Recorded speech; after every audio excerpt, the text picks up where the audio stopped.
Hi മക്കളെ, അപ്പോൾ നമ്മുടെ +2 ഫിസിക്സിന്റെ മോഡൽ ക്വസ്റ്റ്യൻ പേപ്പറിന്റെ ആൻസർ ഡിസ്കഷനിലോട്ടാണ് നമ്മൾ കടക്കാനായിട്ട് പോകുന്നത്. കമ്പാരേറ്റീവ്ലി നമ്മുടെ ക്വസ്റ്റ്യൻ പേപ്പർ അല്പം എന്തായിരുന്നു, മോഡറേറ്റ് ലെവലുള്ള ക്വസ്റ്റ്യൻ പേപ്പർ ആയിരുന്നു. ഒട്ടും അത്ര ടഫും അല്ല, എന്നാൽ അത്ര ഈസിയും അല്ല. ഒരു മോഡറേറ്റ് ലെവലിൽ പോകുന്ന ക്വസ്റ്റ്യൻ ആയിരുന്നു. ചില ക്വസ്റ്റ്യനൊക്കെ കോൺസെപ്റ്റ് അറിയാവുന്നവർക്ക് മാത്രം ചെയ്യാൻ പറ്റുന്ന ക്വസ്റ്റ്യൻസ് അവിടെ ഉണ്ടായിരുന്നു.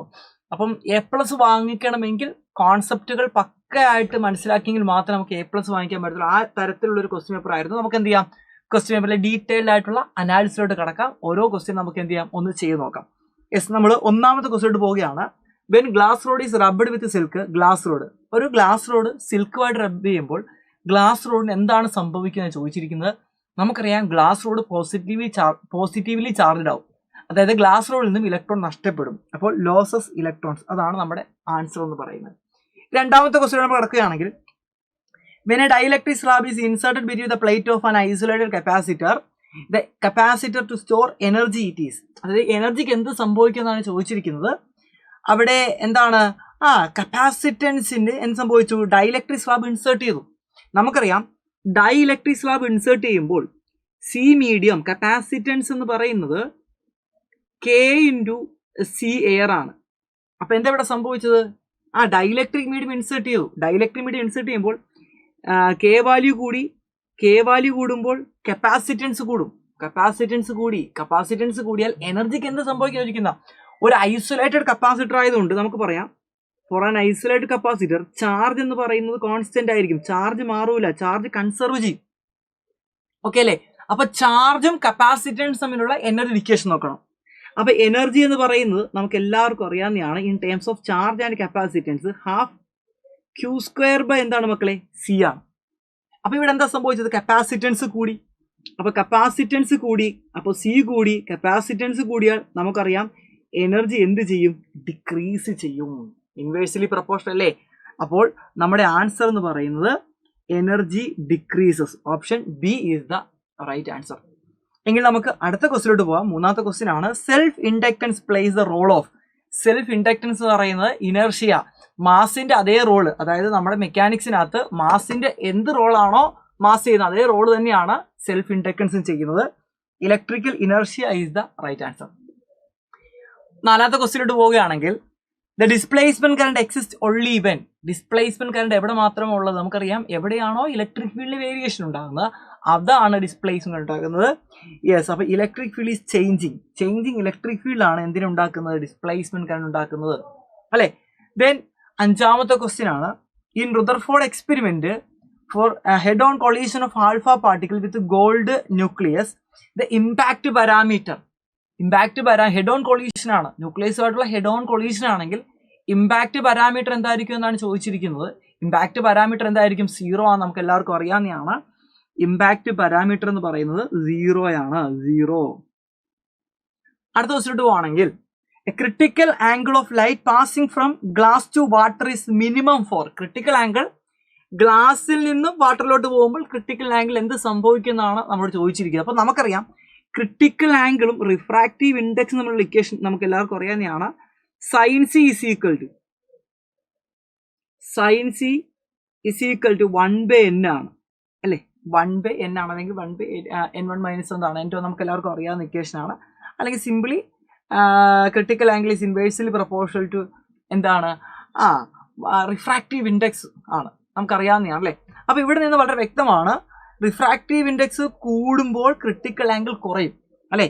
When refractive index increases, refractive index കൂടുമ്പോൾ എന്താ സംഭവിക്കുന്നത്, ക്രിട്ടിക്കൽ ആംഗിൾ എന്ത് ചെയ്യണം, കുറയണം അല്ലെ.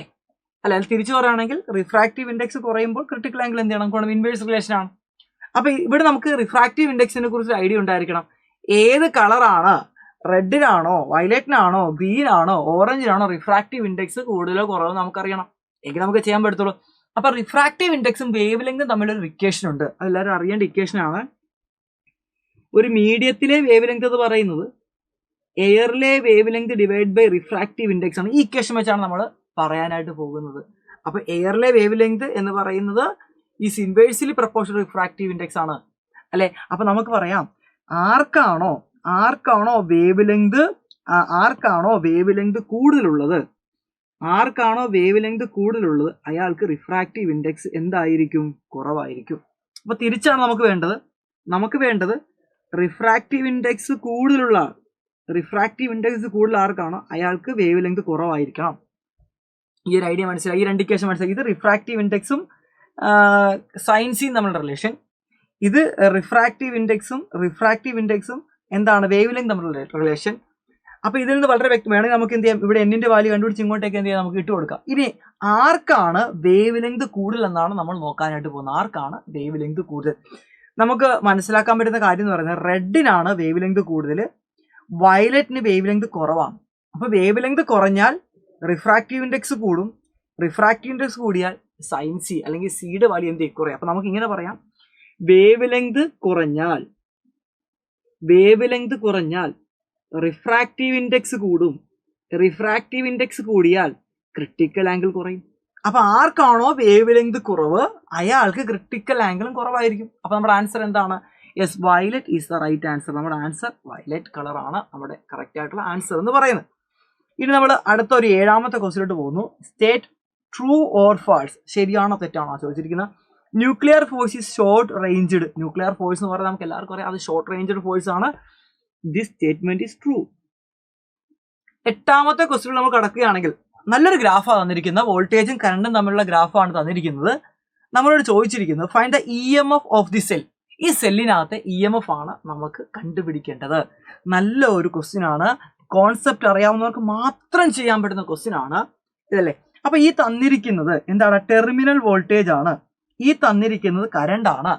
അപ്പൊ നമുക്കറിയാം EMFന്റെ ഇക്വേഷൻ എന്താ മക്കൾ? EMFന്റെ ഇക്വേഷൻ എന്ന് പറയുന്നത് ടെർമിനൽ വോൾട്ടേജ് പ്ലസ് എന്താണ്? IR ആണ്. ഇതാണ് നമ്മുടെ ഇക്വേഷൻ. ഇതാണ് EMFന്റെ ഇക്വേഷൻ. നമുക്ക് എല്ലാവർക്കും അറിയാവുന്നതാണ് അല്ലെ. ഇവിടെ നിന്നും EMFും ടെർമിനൽ വോൾട്ടേജും സെയിം ആകുന്ന എപ്പോഴാണ്? I 0 ആകുമ്പോൾ. When current zero EMF become the terminal voltage. Current 0 ആകുമ്പോൾ EMF എന്തിന് ഈക്വൽ ആവും? ടെർമിനൽ വോൾട്ടേജിന് ഈക്വൽ ആവും. V is the terminal voltage. അപ്പൊ ഇവിടുന്ന് വളരെ വ്യക്തമാണ്. ഈ ഗ്രാഫിൽ നിന്ന് നിങ്ങൾ നോക്കിയാൽ മനസ്സിലാവും കറണ്ട് എവിടെ 0 ആകുന്നത്. കറണ്ട് 0 ആകുമ്പോൾ വോൾട്ടേജ് എത്ര? 6 ആണ് അല്ലെ. ഈ ഗ്രാഫിൽ നിങ്ങൾ നോക്കിയാൽ കറണ്ട് 0 പോകുമ്പോൾ വോൾട്ടേജ് എന്താണ്? 6 ആണ് അല്ലേ. അപ്പൊ നമുക്ക് പറയാം ഫ്രം ദി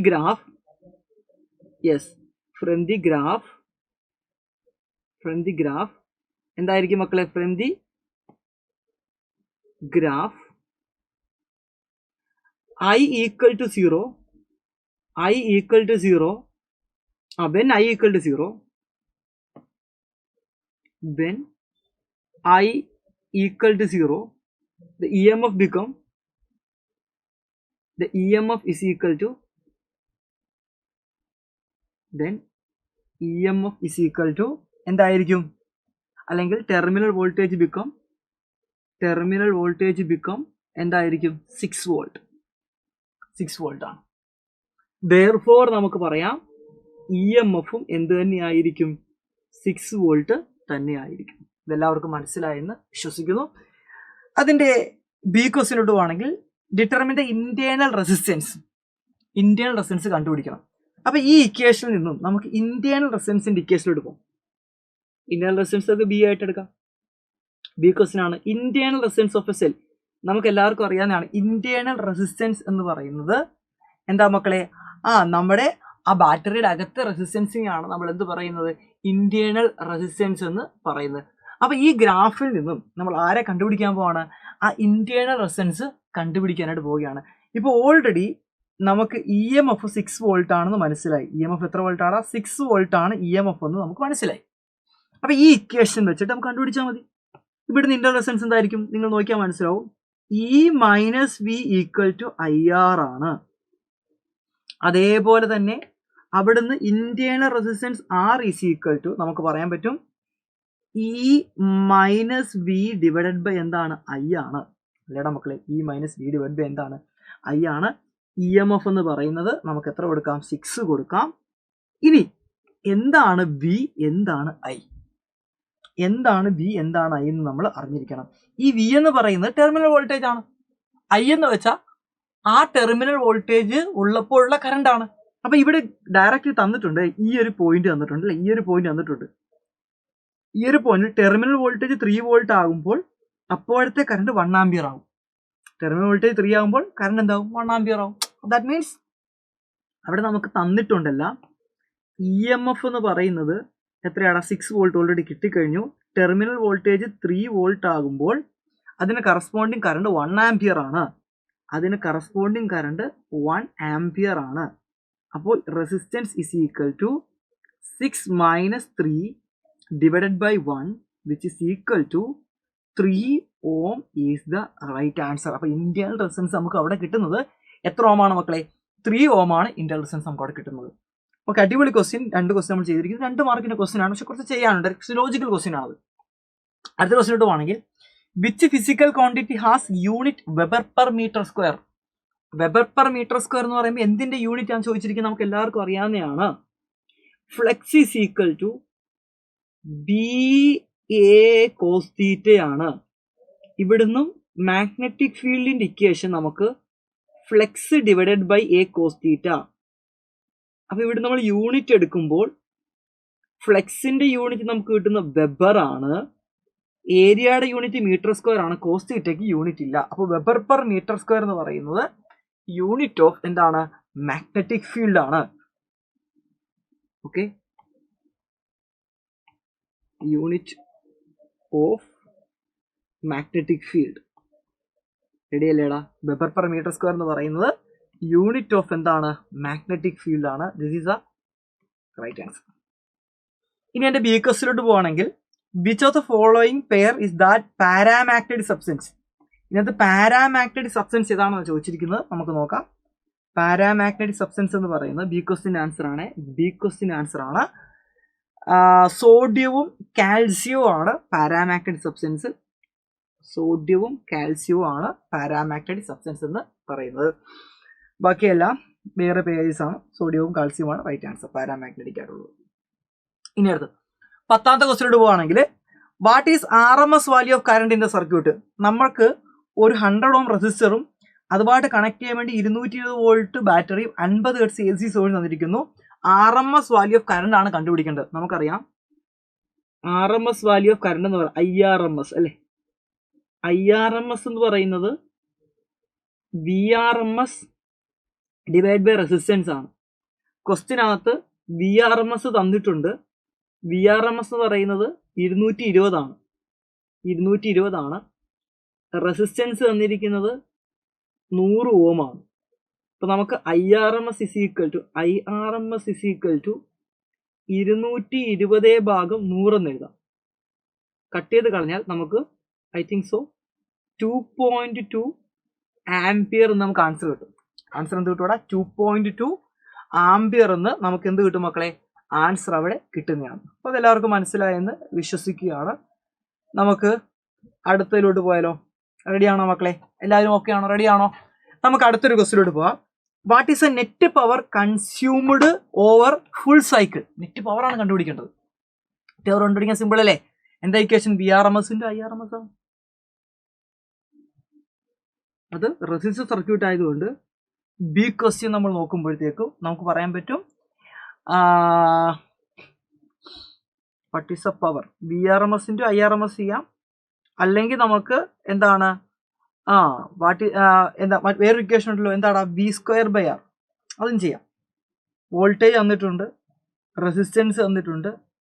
നമുക്കത് ചെയ്ത് ആൻസറിലോട്ട് എത്താനായിട്ട് സാധിക്കുന്നതാണ്. അപ്പോൾ നമുക്ക് നോക്കാം. ബി ക്വസ്റ്റിൻ്റെ answer power is equal to average power is equal to VRMS square. VRMS square divide by resistance ആണ്. VRMS 220 × 220 ആണ്. 220 × 220 ഡിവൈഡ് ബൈ 100 ആണ്. നമുക്കിത് കട്ട് ചെയ്ത് കളയാം. ഇപ്പോൾ 22 × 22 എന്ന് വരും. 22 × 22 I think so 484 watt. 484 watt is the right answer. Yes. അല്ലെങ്കിൽ നിങ്ങൾ ആ 2.2നെ എന്ത് ചെയ്താൽ മതി? 220 കൊണ്ട് മൾട്ടിപ്പിൾ ചെയ്താലും സെയിം ആൻസർ തന്നെ കിട്ടുന്ന ഏത് രീതി വേണം നമുക്ക് കണ്ടുപിടിക്കാം. ഓറൽസ് VRMS ഇൻറ്റു IRMS. ഇഷ്ടമുള്ളത് ചെയ്യാം, രണ്ടും ഒരേ ആൻസർ തന്നെയാണ് കിട്ടുന്നത്. ഇനി നമ്മൾ 11ാമത്തെ ക്വസ്റ്റിലോട്ട് പോവുകയാണെങ്കിൽ the type of electromagnetic wave used in LASIK surgery. Eye സർജറിക്ക് വേണ്ടി യൂസ് ചെയ്യുന്ന അൾട്രാവയലറ്റ് ആണ്, UV റൈസ് ഉപയോഗിക്കുന്നത്. UV ഹൈലി പ്രിസിഷൻ ആണ് UV റൈസ്. എൻ്റെ ബി ക്വസ്റ്റിലോട്ട് പോവുകയാണെങ്കിൽ E0യുടെ വാല്യൂ തന്നിട്ടുണ്ട്. E0 is equal to 30 volt per metre ആണ്. B0യുടെ വാല്യൂ ആണ് കണ്ടുപിടിക്കേണ്ടത്. നമുക്കറിയാം E0/B0 എന്ന് പറഞ്ഞ C ആണ്. അവിടെ നിന്നും B0 is equal to E0/C ആണ്. അപ്പൊ നമുക്ക് തന്ന വാല്യൂ ഇട്ട് കൊടുക്കുമ്പോഴത്തേക്കും നമുക്കിടുന്ന ആൻസർ നോക്കാം. B0 ഈസ് ഈക്വൽ ടു E0യുടെ വാല്യൂ എത്ര മക്കളെ? 30 ആണ്. 30 ഡിവൈഡ് ബൈ 3 ഇൻറ്റു 10⁸8 എന്ന് കൊടുക്കും. അപ്പോൾ നമുക്ക് 10 കിട്ടും. കട്ട് ചെയ്ത് കളഞ്ഞാൽ 7 കിട്ടും. അപ്പോൾ 10⁻⁻7 is the right answer. Is equal to 10⁻⁻7 tesla is the right answer. Simple question, 1 മാർക്കിന്റെ ക്വസ്റ്റ്യൻ ആണ്. 12ാമത്തെ ക്വസ്റ്റ്യൻ നമ്മൾ കിടക്കുകയാണ്. ഒരു പ്ലെയിൻ വേവ് ഫ്രണ്ട് ഉണ്ട്, അതൊരു കോൺകേവ് മിററിനകത്ത് വന്ന് ഇൻസിഡന്റ് ചെയ്യുകയാണ്. What is the shape of the reflected wave front? നമുക്ക് എല്ലാവർക്കും അറിയാവുന്നതാണ്. ഈ ക്വസ്റ്റ്യൻ്റെ ആൻസർ നമ്മൾ പോവുകയാണെങ്കിൽ റിഫ്ലക്റ്റഡ് വേവ് ഫ്രണ്ടിന്റെ ഷേപ്പ് എന്ന് പറയുന്നത് അതെന്തായിരിക്കും? അതൊരു സ്പെറിക്കൽ വേവ് ഫ്രണ്ട് ആണ്. എന്താണ്? Spherical wave front. Spherical wave front ആണ്. ഇനി അതിന്റെ ഷേപ്പും നമ്മളോട് റേഡിയസും ചോദിച്ചിട്ടുണ്ട്.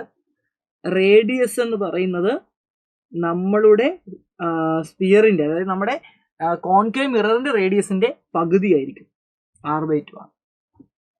ഓക്കെ അല്ലേ? അപ്പൊ അതും കിട്ടി. ഇനി 13ാമത്തെ ക്വസ്റ്റ്യൻ ആണ്. Energy of electron in an orbit of hydrogen atom is -3.4. ഹൈഡ്രജൻ ആറ്റത്തിന്റെ എനർജിയുടെ വാല്യൂ നമുക്ക് തന്നിട്ടുണ്ട്. എത്ര തന്നിരിക്കുന്നത്? -3.4 ഇലക്ട്രോൺ വോൾട്ട് ആണ് എനർജിയുടെ വാല്യൂ തന്നിരിക്കുന്നത്. നമ്മളോട് കണ്ടുപിടിക്കാൻ പറഞ്ഞിരിക്കുന്ന ആംഗുലാർ മൊമെന്റം. ഇതും നല്ലൊരു അടിപൊളി ക്വസ്റ്റ്യൻ ആണ്, ലോജിക്കൽ ക്വസ്റ്റ്യൻ ആണ്, നമുക്ക് എല്ലാവർക്കും അറിയാവുന്നതാണ്. നോക്കാം, സിമ്പിൾ. നോക്കിയാടാ, എനർജിയുടെ വാല്യൂ തന്നിട്ടുണ്ട്. Energy of an nth orbit തന്നിട്ടുണ്ട്. -3.4 ഇലക്ട്രോൺ വോൾട്ട് ആണ്. ഈ ആംഗുലാർ മൊമെന്റം എന്ന് പറയുന്നത് ബോറിന്റെ പോസ്റ്റുലേറ്റ് പ്രകാരം NH/2π ആണ്. അപ്പൊ നമ്പർ ഓഫ് ഓർബിറ്റ്, എത്രാമത്തെ ഓർബിറ്റ് ആണെന്ന് കിട്ടിയാൽ നമുക്ക് H കണ്ടുപിടിക്കാം, L കണ്ടുപിടിക്കാം. അപ്പം ആദ്യം നമ്മൾ Nന്റെ വാല്യൂ കണ്ടുപിടിക്കണം. അതിന് ഏത് ഇക്വേഷൻ എടുക്കാം? നമുക്കറിയാം energy of an nth orbit എന്ന് പറയുന്നത് -30.6 ഡിവൈഡ് ബൈ n² ആണ്. അല്ലടാ മക്കളെ, ഇതല്ലടാ ഇക്വേഷൻ. ഇവിടെ നിന്നും നമുക്ക് n² വാല്യൂ കണ്ടുപിടിക്കാൻ വേണ്ടി നമുക്ക് വാല്യൂസ് ഒക്കെ സബ്സ്റ്റിറ്റ്യൂട്ട് ചെയ്തിട്ട് കൊടുക്കാം. മറ്റേത് en വെച്ച് നമുക്ക് ഓൾറെഡി തന്നിട്ടുണ്ട്. -3.4 is equal to -13.6 divided by n² ആണ്. ഇവിടെ നമുക്ക് കട്ട് ചെയ്ത് കളഞ്ഞാൽ ഐ തിങ്ക് 4 എന്ന ആൻസർ കിട്ടും. 4. അപ്പോൾ നമുക്ക് 1 ഇസ് ഈക്വൽ ടു 4/n² എന്ന് കൊടുക്കാം. ഇവിടെ നിന്നും നമുക്ക് n² value n² is equal to 4 എന്നും n-ന്റെ വാല്യൂ നമുക്ക് 2 എന്നും കൊടുക്കാം. n ഇസ് ഈക്വൽ നമുക്ക് എന്ത് കിട്ടും മക്കളെ? 2 എന്ന് കിട്ടും. n ഇസ് ഈക്വൽ 2 കിട്ടിയാൽ L കണ്ടുപിടി എളുപ്പമല്ലേ? L is equal to NH divided by 2π ആണ്. n-ന്റെ വാല്യൂ 2 ആണ്. h-ന്റെ വാല്യൂ നമുക്ക് അറിയാവുന്നതാണ്. എത്രയാണ്? 6. എല്ലാവരും പറ. 6 എത്രയാണ്? ഐ തിങ്ക് 6.625 ആണെന്ന് തോന്നുന്നു അല്ലേ? 6.626 അല്ലേ? അതിലൂടെ കിട്ടുന്ന h-ന്റെ വാല്യൂ എത്രയാണ്? 6.626 ആണ്. ഇൻറ്റു 10⁻34 ഇൻറ്റു 10⁻34 ആണ് h-ന്റെ വാല്യൂ. 2ന്റെ വാല്യൂ 2 തന്നെയാണ്. പൈയുടെ വാല്യൂ 3.14 ഇട്ട് കൊടുക്കാം. 3.14 ഇട്ട് കൊടുക്കാം. ഇതൊന്ന് കട്ട് ചെയ്ത് കളയുക. കാൽക്കുലേറ്റർ ഉണ്ടെങ്കിൽ ഇതിന്റെ ആൻസർ ഒന്ന് കണ്ടുപിടിക്കുക. ഐ തിങ്ക് ഇതിന്റെ ആൻസർ നമുക്ക് കിട്ടുന്നത് 2.11 എന്നാണ് കിട്ടുന്നത്. 2.11 ഇൻറ്റു 10⁻34. നമുക്ക് 2 ഇൻറ്റു കട്ട് ചെയ്ത് കളയാം കേട്ടോ. ആംഗുലാർ മൊമെന്റം ആയതുകൊണ്ട് നമുക്കറിയാം kilogram metre square per second ആണ് ആംഗുലാർ മൊമെന്റത്തിന്റെ യൂണിറ്റ്. വളരെ സിമ്പിളായിട്ട് നമുക്ക് ചെയ്യാൻ പറ്റുന്ന ഒരു ക്വസ്റ്റ്യൻ ആണ് നമ്മൾ ചെയ്ത് കഴിഞ്ഞിരിക്കുന്നത്. അടുത്തൊരു ക്വസ്റ്റ്യനിലോട്ട് നമ്മൾ കടക്കാൻ പോകുന്നത്. 2 മാർക്ക് വളരെ സിമ്പിളായിട്ട് കിട്ടും കേട്ടോ. What you mean by mass defect? എന്താണ് മാസ് ഡിഫക്റ്റ് എന്ന് പറയുന്നത്? നമുക്കറിയാം ന്യൂക്ലിയോൺസിന്റെ മാസ് കൂടുതലും ന്യൂക്ലിയസിന്റെ മാസ് കുറവായിരിക്കും. ആ മാസിന്റെ ഡിഫറൻസിനെ വിളിക്കുന്ന പേരാണ് മാസ് ഡിഫക്റ്റ് എന്ന് പറയുന്നത്. മാസ് ഡിഫക്റ്റ് എന്ന് പറയുന്നത് നമ്പർ ഓഫ് ന്യൂക്ലിയോൺസ്, അതായത് പ്രോട്ടോണിന്റെ മാസ് ഇൻറ്റു ന്യൂട്രോണിന്റെ മാസ് മൈനസ് എന്തായിരിക്കും, പ്രോട്ടോണിന്റെ മാസ് പ്ലസ് ന്യൂട്രോണിന്റെ മാസ്, അതിന് എന്തിൽ നിന്ന് കുറക്കുക. ഇതാണ് ന്യൂക്ലിയോൺസിന്റെ mass. This is the mass of nucleons, this is the mass of the nucleus. ആ ഡിഫറൻസിനാണ് മാസ് ഡിഫക്റ്റ്. നമുക്ക് എല്ലാവർക്കും അറിയാൻ. ബി ക്വസ്റ്റ്യൻ ആൻസർ നോക്കുക. Select the pair of isotone. Isotone ആണ് കണ്ടുപിടിക്കേണ്ടത്. നമുക്കറിയാം ഐസോട്ടോൺ എന്ന് പറയുന്നത് എന്താണ്? ഐസോട്ടോൺ എന്ന് പറയുന്നത് എന്താണ്? സെയിം അല്ലേ, same number of neutron, same number of എന്താണ്, ന്യൂട്രോൺ അല്ലേ. അതിനെയാണ് നമ്മൾ എന്ത് പറയുന്നത്?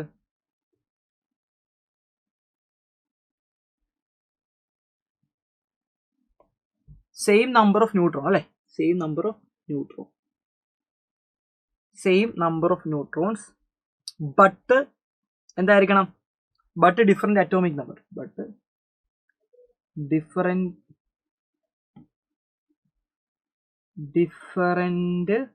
Atomic number,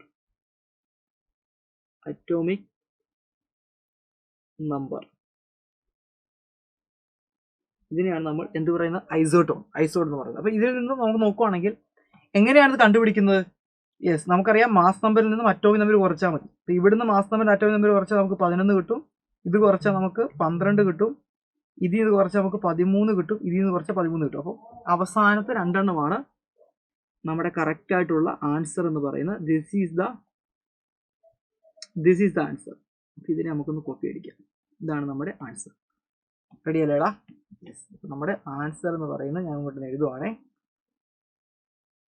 yes, okay. ഇതാണ് നമ്മുടെ കറക്റ്റ് ആയിട്ടുള്ള ആൻസർ എന്ന് പറയുന്നത്. റെഡി? ഇത് എല്ലാവർക്കും മനസ്സിലായെന്ന് വിശ്വസിക്കുന്നു. Okay, ready. നമുക്കിനി അടുത്ത ക്വസ്റ്റ്യനിലോട്ട് പോവാം. 15ാമത്തെ ക്വസ്റ്റ്യൻ ആണ്. 15ാമത്തെ ക്വസ്റ്റ്യൻ 3 മാർക്കിന്റെ ക്വസ്റ്റ്യൻ ആണ്. Which physical quantity has SI unit coulomb metre? Coulomb metre, SI unit coulomb metre ഉള്ള ആരാണ്? എല്ലാവരും പറ. SI യൂണിറ്റ് കൂളം മീറ്റർ ഉള്ളത് നമുക്ക് എല്ലാവർക്കും അറിയാവുന്ന ഡൈപോൾ മൊമെന്റ് ആണ്. P is equal to 2AQ ആണ്. P is equal to 2AQ ആണ്. 2A എന്ന് വെച്ചാൽ നമുക്കറിയാം ഡിസ്റ്റൻസ് ആണ്. 2A എന്ന് വെച്ചാൽ ഡിസ്റ്റൻസ് ആണ്, അത് മീറ്റർ ആണ്. അപ്പോൾ നമുക്ക് പറയാൻ പറ്റും യൂണിറ്റ് എന്ന് പറയുന്നത് കൂളം മീറ്റർ. അപ്പൊ ആൻസർ എന്താണ്? എന്താണ്? യെസ്, നമ്മുടെ ആൻസർ എന്ന് പറയുന്നത് ഡൈപോൾ മൊമെന്റ്. Dipole moment.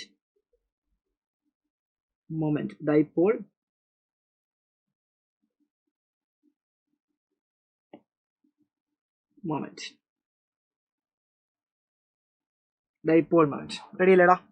ഇനി അടുത്ത ബി ക്വസ്റ്റ്യൻ ആൻസർ നോക്കാം. What is orientation of electric dipole in uniform electric field corresponding stable and unstable? Stable equilibrium, unstable equilibrium ചോദിച്ചിരിക്കുന്നത് നമുക്കറിയാം. സ്റ്റേബിൾ ആണെങ്കിൽ θ is equal to 0 ആണ്. സ്റ്റേബിൾ ആണെങ്കിൽ θ ഈക്വൽ ടു 0 ഡിഗ്രി. അതേപോലെ unstable ആണെങ്കിൽ θ ഈക്വൽ ടു 180 ഡിഗ്രി ആയിരിക്കും. Simple question ആണ്, direct question ആണ്, നമുക്ക് ചെയ്യാൻ പറ്റുന്ന ക്വസ്റ്റ്യൻ ആണ് അവിടെ ചോദിച്ചിരിക്കുന്നത്. ദെൻ അടുത്ത ക്വസ്റ്റ്യൻ 16ാമത്തെ question. What is the Lorentz force? What is a magnetic Lorentz force? നമുക്കറിയാം മാഗ്നറ്റിക് ലോറൻസ് ഫോഴ്സ് എന്ന് പറയുന്നത് എക്സ്റ്റേണൽ മാഗ്നറ്റിക് ഫീൽഡിൽ ചാർജ് എൻ്റർ ചെയ്യുമ്പോൾ അതിന് കിട്ടുന്ന ഫോഴ്സ് ആണ് മാഗ്നറ്റിക് ലോറൻസ് ഫോഴ്സ്. അതിന്റെ ഇക്വേഷൻ QVB sin θ ആണ് എന്ന് നമുക്ക് അറിയാവുന്നതാണ്. ഓക്കെ അല്ലേ? റെഡി അല്ലേ? യെസ്. ഇനി അടുത്തത് നമ്മളോട് ചോദിച്ചിരിക്കുന്നത് a stationary charge experience no magnetic force by. ഒരു സ്റ്റേഷനറി ചാർജിന് ഫോഴ്സ് ഒന്നും എക്സ്പീരിയൻസ് ചെയ്തില്ല. കാരണമാണ് ചോദിച്ചിരിക്കുന്നത്. ബിക്കോസ് നമുക്ക് എല്ലാവർക്കും അറിയാവുന്നതാണ് സ്റ്റേഷനറി ചാർജിന് വെലോസിറ്റി 0 ആണ്. ദെയർഫോർ എന്തായിരിക്കും മക്കളെ? ഫോഴ്സ് എന്താണ്? 0 ആയിരിക്കും. ഫോഴ്സ് 0 ആയിരിക്കും. ഇനി അടുത്തത് ഒരു ചാർജ് പാർട്ടിക്കിൾ 45 ഡിഗ്രി ആംഗിൾ വന്നാൽ അതിന്റെ പാത്ത് എന്താണ്? അതിന്റെ പാത്ത് എന്ന് പറയുന്നത് ഹെലിക്കൽ പാത്ത് ആയിരിക്കും. ഹെലിക്സ് ആണ് നമ്മുടെ right answer. Helical path. Okay അല്ലേടാ? നമുക്ക് 17ാമത്തെ ക്വസ്റ്റിലോട്ട് കിടക്കാം. 17ാമത്തെ ക്വസ്റ്റ്യൻ നമ്മൾ പറഞ്ഞിരിക്കുന്നത് ഒരു സ്പെറിക്കൽ കണ്ടക്ടിങ് ഷെല്ലുണ്ട്. അതിനകത്തെ ചാർജ് ക്യൂ ആണ്. Potential inside the conductor constant value. Potential same ആണ്. നമുക്കറിയാം ഇലക്ട്രോസ്റ്റാറ്റിക്സ് ഓഫ് കണ്ടക്ടർ ആണ്. What is the value of electric field inside the conductor? നമുക്ക് നോക്കിയാലോ? നമുക്ക് എല്ലാവർക്കും അറിയാവുന്നതാണ് E is equal to minus dB/dr അല്ലേ? ഇവിടെ പറയുന്നുണ്ട് പൊട്ടൻഷ്യൽ സെയിം ആണെങ്കിൽ പൊട്ടൻഷ്യൽ ഡിഫറൻസ് 0 ആണ് എങ്കിൽ നമുക്ക് പറയാം ഇലക്ട്രിക് ഫീൽഡ് എന്തായിരിക്കും? 0 ആയിരിക്കും. പൊട്ടൻഷ്യൽ കോൺസ്റ്റന്റ് ആണെങ്കിൽ ഇലക്ട്രിക് ഫീൽഡ് എന്തായിരിക്കും? 0 ആയിരിക്കും. സിമ്പിൾ ക്വസ്റ്റ്യൻ ആണ്. ഇനി അല്ല ഇങ്ങനൊന്നും ചെയ്യുന്നില്ല, ഡയറക്റ്റ് ഇലക്ട്രിക് ഫീൽഡ് 0 ഇതിലേക്ക് മാർക്ക് കിട്ടും. നമുക്ക് അറിയാവുന്നതാണ് ഇലക്ട്രോസ്റ്റാറ്റിക്സ് കണ്ടക്ടർ നമ്മൾ പഠിക്കുന്നതാണ്. ഒരു എക്സ്റ്റേണൽ ഫീൽഡിലോട്ട് കണ്ടക്ടറിനെ പ്ലേസ് ചെയ്ത് കഴിഞ്ഞാൽ അതിനകത്തെ ഇലക്ട്രിക് ഫീൽഡ് എന്ന് പറയുന്ന ഇലക്ട്രിക് ഫീൽഡ് 0 ആയിരിക്കും. പൊട്ടൻഷ്യൽ എന്തായിരിക്കും? അതിനകത്ത് കോൺസ്റ്റന്റ് ആയിരിക്കും. ഇനി ബി ക്വസ്റ്റിലോട്ട് പോവാണെങ്കിൽ B question write the any two properties of equipment surface. നമുക്ക് എല്ലാവർക്കും അറിയാം ഇക്വിപ്പമെന്റ് സർഫസിന്റെ കുറച്ച് പ്രോപ്പർട്ടീസ് ഉണ്ട്. അതിനകത്ത് വരുന്നതാണ് എല്ലാ പോയിന്റിലും പൊട്ടൻഷ്യൽ സെയിം ആയിരിക്കും. അതുകൊണ്ട് തന്നെ ഒരു പോയിന്റിൽ മറ്റൊരു പോയിന്റിലോട്ട് ഒരു ചാർജിനെ മൂവ് ചെയ്യിക്കാൻ നമ്മൾ എന്ത് ചെയ്യേണ്ട കാര്യമില്ല? വർക്ക് ഡൺ ചെയ്യേണ്ട കാര്യമില്ല. അതേപോലെ തന്നെ ഇക്വിപ്പമെന്റ് സർഫസ് ഇന്റർസെക്ട് ചെയ്യൂല. ഇതൊക്കെ നമുക്ക് അറിയാവുന്നതാണ്. അതിനകത്ത് 1-2 പ്രോപ്പർട്ടി നിങ്ങൾ എന്ത് ചെയ്യുക? എഴുതി വെച്ചാൽ മതിയാവും. ഇനി അതിന്റെ 12ാമത്തെ ക്വസ്റ്റ്യൻ നോക്കുവാണ്. Using Huygen wave theory verify the law of reflection for plane wave falling on a reflecting surface. Huygen പ്രിൻസിപ്പിളിന്റെ ഡെറിവേഷൻ ആണ് ചോദിച്ചിരിക്കുന്നത്. 3 മാർക്കിനാണ് ചോദിച്ചിരിക്കുന്നത്. നമുക്കറിയാവുന്നതാണ്. റിഫ്ലക്ഷൻ ആണ് ചോദിച്ചിരിക്കുന്നത്. Using Huygen wave theory verify the law of reflection.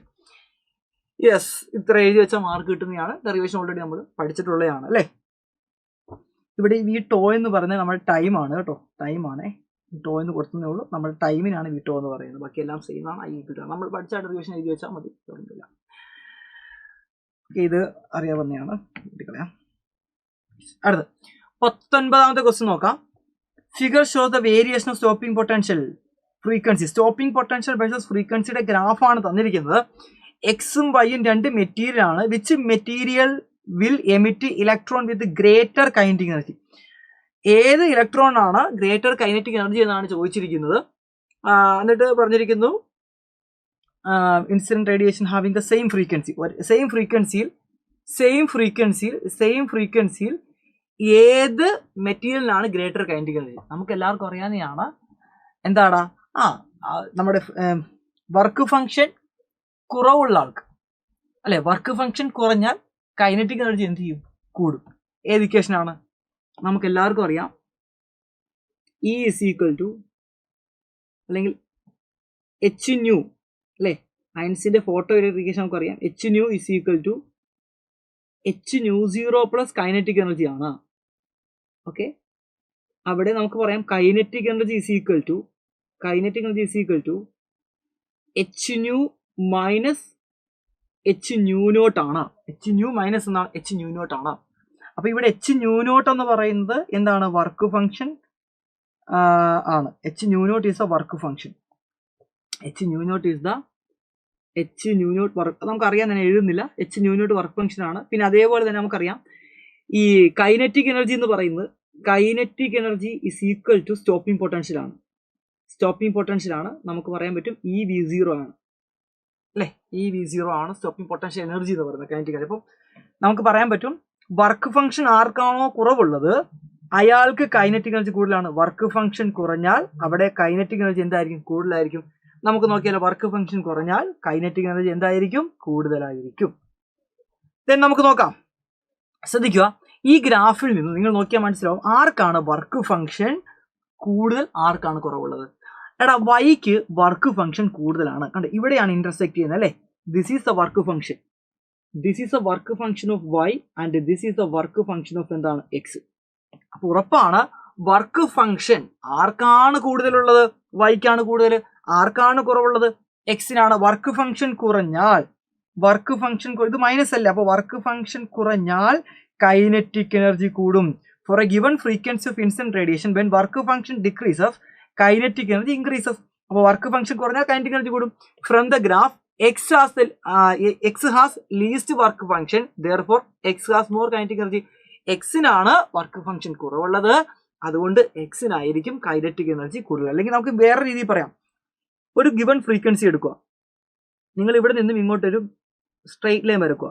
Yes, ഒരു ഗിവൺ ഫ്രീക്വൻസിയിൽ ആർക്കാണ് സ്റ്റോപ്പിംഗ് പൊട്ടൻഷ്യൽ കൂടുതൽ? എക്സിനാണ് സ്റ്റോപ്പിംഗ് പൊട്ടൻഷ്യൽ കൂടുതലുള്ളത്. അതുകൊണ്ട് എക്സിനെ കൈനറ്റിക് എനർജി കൂടുതലായിരിക്കും. നിങ്ങൾക്ക് അങ്ങനെയും പറയാൻ പറ്റും. റെഡി അല്ലേ? അപ്പോൾ 2 മാർക്കിന്റെ ക്വസ്റ്റ്യൻ ആണ്. അപ്പോൾ എക്സ്പ്ലനേഷൻ ജസ്റ്റ് നിങ്ങൾ എഴുതി വെക്കുക. നിങ്ങൾ ഏത് എക്സ്പ്ലനേഷൻ ആണോ ആ എക്സ്പ്ലനേഷൻ എന്ത് ചെയ്താൽ മതി? എഴുതി വെച്ചാൽ മതി. അതിന് വേണ്ടിയുള്ള ഇക്വേഷൻ ആണ് ഈ കൊടുത്തിരിക്കുന്നത്. അപ്പോൾ നമുക്ക് പറയാൻ പറ്റും എന്താണ്? Yes, work function H nu zero അല്ലെങ്കിൽ nu zero decreases kinetic energy increases എന്ന് നമുക്ക് ഈ ഗ്രാഫിൽ നിന്നും പറയാനായിട്ട് സാധിക്കുന്നതാണ്. ഓക്കെ, വളരെ വ്യക്തമായി കിട്ടുന്നതാണ്. അതിന്റെ ബി ക്വസ്റ്റ്യൻ ആണെങ്കിൽ 2 metal A and B work function 4 electron volt and 8 electron volt. Work function 4 electron വോൾട്ടും അതേപോലെ എന്താണ് 8 ഇലക്ട്രോൺ വോൾട്ടും ആണ് നമ്മളോട് ചോദിച്ചിരിക്കുന്നത്. Which metal has higher threshold wave length? ആർക്കാണ് വേവ് ലെങ്ത് കൂടുതൽ? അപ്പൊ നമുക്ക് വർക്ക് ഫംഗ്ഷൻ ഇക്വേഷൻ തുടങ്ങാൻ പരിപാടി. വർക്ക് ഫംഗ്ഷൻ ഇക്വേഷൻ പറയുന്നത് phi = h ന്യൂ നോട്ട് ആണ്. പക്ഷെ ഇവിടെ വേവ് ലെങ്താ, ത്രെഷോൾഡ് വേവ് ലെങ്താ ചോദിച്ചിരിക്കുന്നത്. അപ്പൊ നമ്മൾ ഇതിനൊന്ന് മാറ്റാൻ പോവാണ്. h ന്യൂ നോട്ട് എന്ന് പറയുന്നത് നമുക്ക് ഇങ്ങനെ എഴുതിക്കൂടെ? ന്യൂ നോട്ടിന് പകരം c/λ, ഫ്രീക്വൻസി c/λ ആണ്. അപ്പോൾ ഫ്രീക്വൻസി c/λ ആയതുകൊണ്ട് c/λ നോട്ട് എന്ന് കൊടുക്കാം. അപ്പോൾ work function is inversely proportional to എന്ത് കിട്ടും? ത്രെഷോൾഡ് വേവ് ലെങ്ത് കിട്ടി. അപ്പോൾ വേവ് ലെങ്ത് ആർക്കാണോ കുറവുള്ളത്, അല്ലെങ്കിൽ which metal has higher threshold frequency. അപ്പോൾ വർക്ക് ഫംഗ്ഷൻ കുറഞ്ഞാൽ നമുക്ക് പറയാം, മക്കളെ, വർക്ക് ഫംഗ്ഷൻ കുറഞ്ഞാൽ വേവ് ലെങ്ത് കൂടും. അല്ലേ? അപ്പൊ നമുക്ക് പറയാൻ പറ്റും വർക്ക് ഫംഗ്ഷൻ ഓഫ് ആരാണ്? A is less than work function of B. എയുടെ വർക്ക് ഫംഗ്ഷൻ എന്ന് പറഞ്ഞാൽ എത്ര ആളാ? എയുടെ വർക്ക് ഫംഗ്ഷൻ 4 ആണ്, ബിയുടെ 8 ആണ്. അപ്പൊ വർക്ക് ഫംഗ്ഷൻ ഓഫ് എയുടെ കുറവാണ്, ബിയുടെ കൂടുതലാണ്. Therefore നമുക്ക് പറയാം വേവ് ലെങ്ത് ഓഫ് ആരുടെ വേവ് ലെങ്താ കൂടുതൽ? വേവ് ലെങ്ത് ഓഫ് എന്താണ്? ത്രെഷോൾഡ് വേവ് ലെങ്ത് ഓഫ് എന്താണ്? A is greater than threshold wave length of എന്താണ്? ബി. ഓക്കെ അല്ലേ? റെഡി ആണോ? അപ്പൊ എല്ലാവർക്കും മനസ്സിലായെന്ന് വിശ്വസിക്കുന്നു. ഇതാണ് നമ്മുടെ ആൻസർ. അപ്പോൾ ആൻസർ എന്താടാ? എയ്ക്കാണ് വേവ് ലെങ്ത് കൂടുതൽ. ആർക്കാണ് കൂടുതൽ? Yes, which metal has higher threshold wave length. അപ്പോൾ ആൻസർ എന്ന് പറയുന്നത് എ ഹാസ്, അല്ലേ? A has higher wave length. Okay,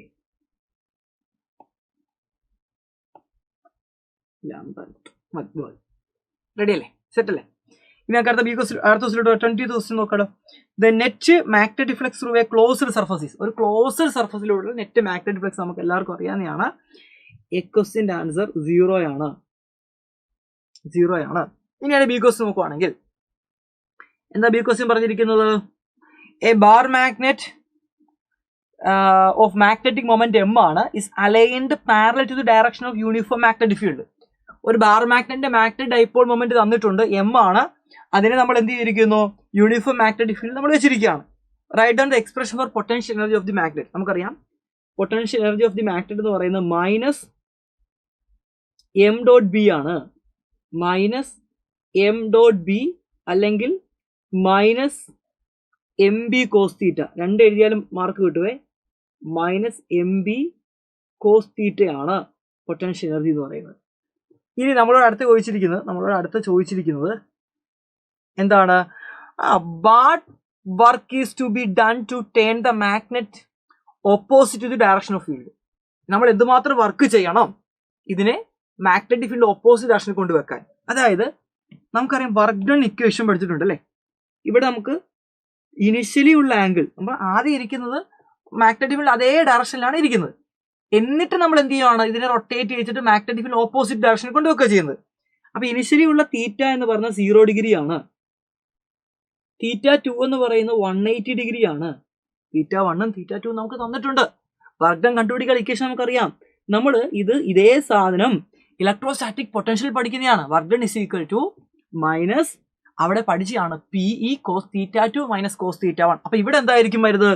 -PEക്ക് പകരം MB വരും, cos θ2 - cos θ1. ഡയറക്റ്റ് സംഭവം എല്ലാം തന്നിട്ടുണ്ട്. അപ്പോൾ എന്നിട്ട് കൊടുത്തേ minus M B cos 180 minus cos 0 എന്ന് വരും. കോസ് 180 മൈനസ് കോസ് 0 എന്ന് വരും. കോസ് 180യുടെ വാല്യൂ നമുക്ക് എല്ലാവർക്കും അറിയാവുന്നതാണ്. അത് -1 ആണ്. -1 ആണ്. അപ്പോൾ എന്ത് കിട്ടി?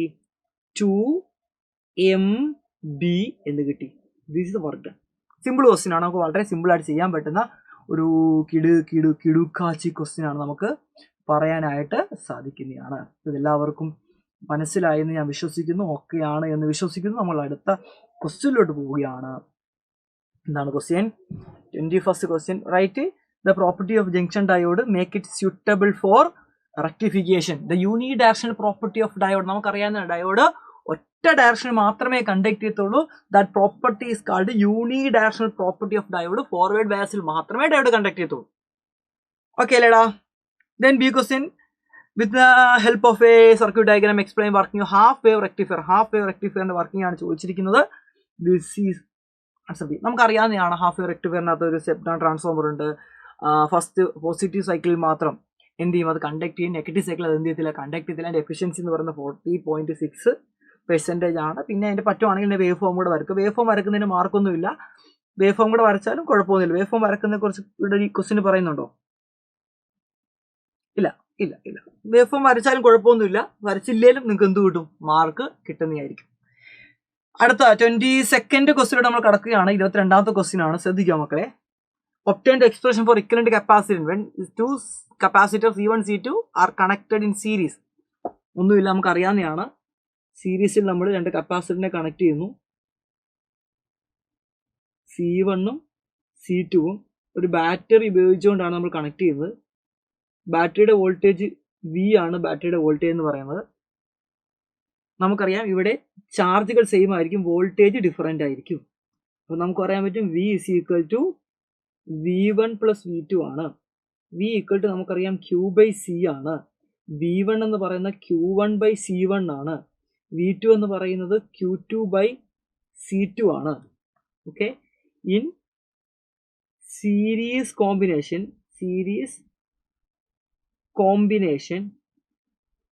കോമ്പിനേഷൻ എന്താ മക്കളെ പറയാൻ പറ്റുന്നത്? Q equal to Q1 equal to Q2. therefore നമുക്ക് എന്ത് പറയാം? 1/C is equal to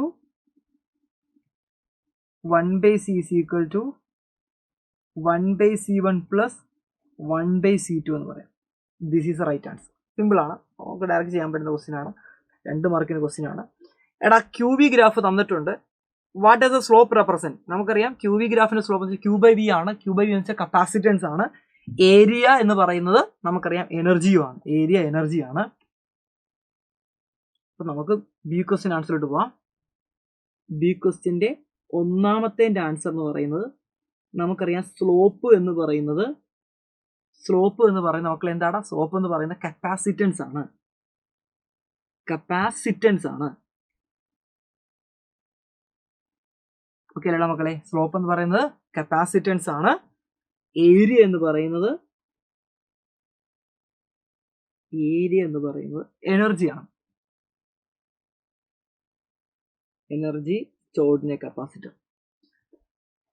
അടുത്ത ക്വസ്റ്റിലോട്ട് പോവാം. അതിന്റെ ഒന്നിനെ നമ്മൾ ചെയ്തിരിക്കുന്നു. അടിപൊളിയായിട്ട് നമ്മൾ അത്രയും മാർക്ക് നമുക്ക് കിട്ടി. അതിന്റെ അടുത്തൊരു ക്വസ്റ്റ്യൻ ആണ്. 23rd ക്വസ്റ്റ്യൻ ആണ്. Arrive at a balancing condition Wheatstone bridge using Kirchhoff law ഉപയോഗിച്ചുകൊണ്ട് വീസ്റ്റൺ ബ്രിഡ്ജ് പ്രിൻസിപ്പിൾ നമ്മൾ ഡിറൈവ് ചെയ്യാൻ പറഞ്ഞിരിക്കുന്നത് നമുക്ക് അറിയാവുന്നതാണ്. അപ്പോൾ നമുക്ക് P/Q = R/S എന്ന് കിട്ടുന്നതാണ്. It's a condition for balance of a Wheatstone bridge. ഇനി ബി ക്വസ്റ്റ്യൻ നമുക്ക് ചെയ്യാം.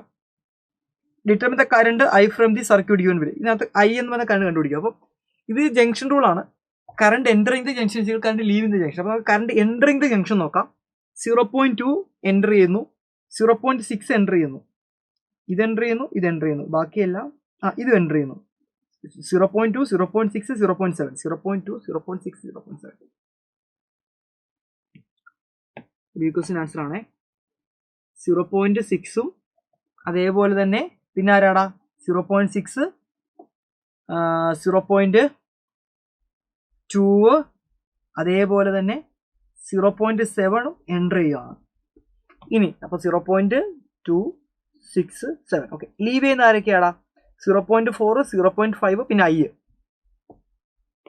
is equal to 0.4 plus 0.5 plus I. ഇപ്പോൾ നമ്മൾ കൂട്ടി നോക്കുമ്പോൾ 8, 8, 7, 15, 1.5 എന്ന് ഇവിടെ കിട്ടും. ഇസ് ഈക്വൽ ടു 0.9 എന്ന് ഇവിടെ കിട്ടും, പ്ലസ് I എന്ന് കിട്ടി. അപ്പോൾ I is equal to 1.5 minus 0.9 ആണ്. ഐ തിങ്ക് സോ 0.6 എന്ന ആൻസർ കിട്ടും. 0.6 ampere is the right answer. നല്ലൊരു ക്വസ്റ്റ്യൻ ആണ്, അടിപൊളി ക്വസ്റ്റ്യൻ ആണ്. 4 മാർക്കിൻ്റെ വെർത്ത് ഉള്ള ക്വസ്റ്റ്യൻ തന്നെയാണ്. ആ വിഷം ബ്രിഡ്ജ് തന്നെ 3 മാർക്ക് ചോദിച്ചിട്ടുണ്ടല്ലോ. എങ്കിൽ അടുത്ത് നോക്കടാ, 24ാമത്തെ question. Draw the labelled diagram formation of an image in simple microscope. Simple മൈക്രോസ്കോപ്പിന്റെ ഡയഗ്രാം ചോദിച്ചിരിക്കുന്നത്. നമുക്കറിയാം this a diagram of simple microscope. Okay, ready. ഇനി B question. 2 convex lens each of focal length 1.5 meter and 0.3 meter combined contact with each other. Calculate the power. Power ആണ് നമുക്ക് എന്ത് ചെയ്യേണ്ടത്? കണ്ടുപിടിക്കേണ്ടത്. Okay, 24th. Okay, power ആണ് കണ്ടുപിടിക്കേണ്ടത്. നമുക്കത് കണ്ടുപിടിച്ചാലോ? Simple ആയിട്ട് കണ്ടുപിടിക്കാതെ, വളരെ സിമ്പിൾ ആണ്. ആദ്യം നമുക്ക് വേണമെങ്കിൽ എഫക്റ്റീവ് ഫോക്കൽ ലെങ്ത് കണ്ടുപിടിച്ചിട്ട് പവറിലോട്ട് എത്താം. അതായിരിക്കും കുറച്ചുകൂടി ബെറ്റർ എന്ന് പറയുന്നത്. എഫക്റ്റീവ് ഫോക്കൽ ലെങ്ത് ഇക്വേഷൻ എന്താണ്? എഫക്റ്റീവ് ഫോക്കൽ ലെങ്ത് എന്ന് പറയുന്നത് F1 F2 divided by F1 plus F2. F1 plus F2 ഇതാണ് എഫക്റ്റീവ് ഫോക്കൽ ലെങ്ത്. എങ്കിൽ പവർ എന്തായിരിക്കും? therefore പവർ എന്ന് പറഞ്ഞാൽ റെസിപ്രോക്കൽ എടുത്താൽ മതി. റെസിപ്രോക്കൽ എടുക്കുമ്പോൾ നമുക്ക് എഴുതാൻ പറ്റും F1 plus F2 divided by F1 F2. അപ്പോൾ ഫോക്കൽ ലെങ്ത് തന്നിട്ടുണ്ട് 0.15 0.3 ആണ്. 0.15 plus 0.3 divided by 0.15 into 0.3 which is equal to, ഇത് നമുക്ക് നോക്കുമ്പോൾ 0.45 15 15 30 30 15 40 ഇവിടെ 0.45 എന്ന് എഴുതാം. അപ്പോൾ നമുക്ക് ആൻസർ കിട്ടുന്ന 1 ഡയോപ്റ്റർ എന്ന ആൻസർ കിട്ടും. 1 ഡയോപ്റ്റർ അല്ല, 45 3 സ്ഥാനം മാറ്റി കൊടുത്തിട്ടുണ്ട്. 0.045 ആണ്. 0.045 ആണ്. അപ്പോൾ നമുക്ക് 1/10⁻⁻1 എന്ന് 0.1 താഴെ കിട്ടും. അത് മുകളിൽ പോകുമ്പോൾ 10 ആവും. Answer become 10 dioptre. 10 ഡയോപ്റ്റർ ആണ് നമുക്ക് എന്ത് കിട്ടുന്ന മക്കളെ? ആൻസർ അവിടെ കിട്ടുന്നു. നല്ലൊരു ക്വസ്റ്റ്യൻ ആയിരുന്നു. അടിപൊളിയായിട്ട് നമ്മൾ എയും ബി നമുക്ക് ചെയ്യാൻ സാധിക്കുന്നതാണ്. 25ാമത്തെ ക്വസ്റ്റ്യൻ നമ്മൾ കിടക്കുകയാണെങ്കിൽ derive an expression for self inductance of a solenoid. ഒരു സോളിനോയിഡിന്റെ സെൽഫ് ഇൻഡക്റ്റൻസിന്റെ ഡെറിവേഷൻ ആണ് ചോദിച്ചിരിക്കുന്നത്. നമുക്കറിയാവുന്നതാണ് സെൽഫ് ഇൻഡക്റ്റൻസ് ഡെറിവേഷൻ μ0 n². ഇവിടം വരെ എഴുതിയാൽ മതി. നിങ്ങൾ ഇവിടം വരെ എഴുതിയാൽ മതി. ഇത് ഒരു അഡീഷണൽ ആയിട്ട് സാധനമാണ്. ഒരു മെറ്റീരിയൽ അതിന്റെ റിലേറ്റീവ് പെർമിയബിലിറ്റി μr ആണെങ്കിൽ ഇക്വേഷൻ എന്താവും? L is equal to μ0 μr n² AL എന്ന് നമുക്ക് അവിടെ കിട്ടുന്നതാണ്. അപ്പോൾ ഇവിടം വരെ നിങ്ങൾ ചെയ്താൽ മതി. നമുക്ക് ഈ ഡെറിവേഷൻ ഓൾറെഡി നമ്മൾ ചെയ്തിട്ടുള്ളതാണ്. അതങ്ങ് എഴുതി വെച്ചാൽ മാത്രം മതി, വേറെ പരിപാടി ഒന്നുമില്ല. അതിന്റെ എ ക്വസ്റ്റ്യൻ ആൻസർ ആണ്. ബി ക്വസ്റ്റ്യനിലോട്ട് പോകാം. നല്ലൊരു ക്വസ്റ്റ്യൻ ആണ്. നമുക്ക് ആ ഗ്രാഫ് വന്നിട്ടുണ്ട്. ഈ ഗ്രാഫിന്റെ എന്താ ചോദിച്ചിരിക്കുന്നത്? The graph illustrate how the induced electromotive force EMF versus the rate of change of current ആണ് തന്നിരിക്കുന്നത്. 2 ഐഡന്റിക്കൽ സോളിനോയിഡ്, ഒരേപോലത്തെ ഐഡന്റിക്കൽ സോളിനോയിഡ് ആണ്. Labelled P and Q. P and Q ആണ് നമ്മുടെ സോളിനോയിഡ് എന്ന് പറയുന്നത്. 1 is air core and other is iron core. ഒന്ന് air ആണ്, ഒന്ന് അയൺ കോർ ആണ്. Which one of them is iron core? Why? ഏതാണ് അയൺ കോർ ഇൻസേർട്ട് ചെയ്യുക? നമുക്കറിയാം EMF വേഴ്സസ് DI/dt. അപ്പൊ ഇങ്ങനെ ഒരു ഗ്രാഫ് നിങ്ങൾ പേടിക്കൊന്നും വേണ്ട. EMFന്റെയും DI/dtയും കണക്ട് ചെയ്യുന്ന ഇക്വേഷൻ ആണ് നമുക്ക് ആദ്യം അറിയേണ്ടത്. ഞാൻ അതിന്റെ സൊല്യൂഷനിലോട്ട് പോവാണേ. നമുക്ക് എല്ലാവർക്കും അറിയാവുന്നതാണ് EMF is equal to L into DI/dt ആണ്. തൽക്കാലം ഞാൻ അവിടെ മാഗ്നിറ്റ്യൂഡ് മാത്രമേ എഴുതുന്നുള്ളൂ. അതുകൊണ്ടാണ് അവിടെ നെഗറ്റീവ് വരാതിരുന്നത്. അത് നെഗറ്റീവ് വരേണ്ടതാണ്. അപ്പൊ EMF is equal to L into DI/dt ആണ്. ഇവിടുത്തെ വളരെ വ്യക്തമാണ്. Self inductance L is equal to എന്താ മക്കളെ? EMF divided by DI/dt ആണ്. EMF EMF ഡിവൈഡഡ് ബൈ എന്താണ് di/dt ആണ്. ഇതല്ലേ ഈ സാധനം നമുക്ക് എങ്ങനെ എഴുതാം? m is equal to y/x എന്ന് എഴുതിക്കൂടെ? ഇത് സ്ലോപ്പ് അല്ലേ? y/x. നിങ്ങൾ നോക്കിയേ, y/യിൽ EMF di/dt എക്സിൽ കിടക്കുന്നു. അപ്പോൾ EMF ഡിവൈഡ് ബൈ di/dt എന്ന് പറഞ്ഞ സ്ലോപ്പ് ഓഫ് ദി ഗ്രാഫ് ആണ്. അപ്പൊ നമുക്ക് പറയാം ഈ ഗ്രാഫിന്റെ സ്ലോപ്പാണ് സെൽഫ് ഇൻഡക്റ്റൻസ്. അപ്പൊ സ്ലോപ്പ് ആർക്കാണോ കൂടുതൽ അയാൾക്ക് സെൽഫ് ഇൻഡക്റ്റൻസ് കൂടുതലാണ്. അപ്പൊ നമുക്ക് പറഞ്ഞൂടെ ഈ ഗ്രാഫിന്റെ സ്ലോപ്പ് ആർക്കാ കൂടുതൽ? സ്ലോപ്പ് ഓഫ് ആരാടാ? P. Slope of P is greater than slope of Q. അല്ലേ? അല്ലേ? യെസ്, അതെ. ക്യൂവിന്റെ സ്ലോപ്പ് ആണ് കൂടുതൽ, അല്ല ക്യൂവിന്റെ സ്ലോപ്പ് കുറവാണ്. അപ്പോൾ ആർക്കാണ് സെൽഫ് ഇൻഡക്റ്റൻസ് കൂടുതൽ? അപ്പൊ നമുക്ക് പറയാം self inductance of P is greater than, therefore നമുക്ക് പറയാം self inductance of P greater than self inductance of എന്താണ് മക്കളെ? ക്യൂ ആണ്. അല്ലേ? അല്ലേ? അപ്പം ആർക്കാണ് സെൽഫ്, അപ്പൊ പിക്കാണ് സെൽഫ് ഇൻഡക്റ്റൻസ് കൂടുതൽ. അയൺ കോർ ഇൻസേർട്ട് ചെയ്യുമ്പോൾ അയൺ കോർ ഇൻസേർട്ടഡ് അല്ലേ, നമുക്ക് പറയാം അയൺ കോർ ഇൻസേർട്ട് ചെയ്യുമ്പോൾ എന്താ സംഭവിക്കുന്നത്? യെസ്, അയൺ കോർ ഇൻസേർട്ട് ചെയ്യുമ്പോൾ പറ മക്കളെ, അയൺ കോർ എന്താണ് inserted, iron core inserted, self inductance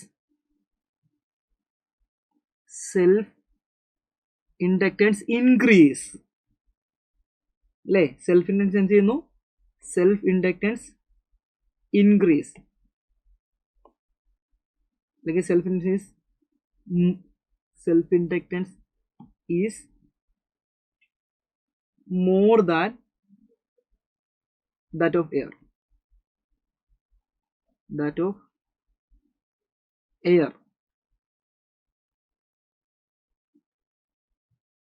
inside the solenoid, inside the inductor. Okay, ഇതാണ് നമ്മുടെ കണ്ടീഷൻ. therefore നമുക്ക്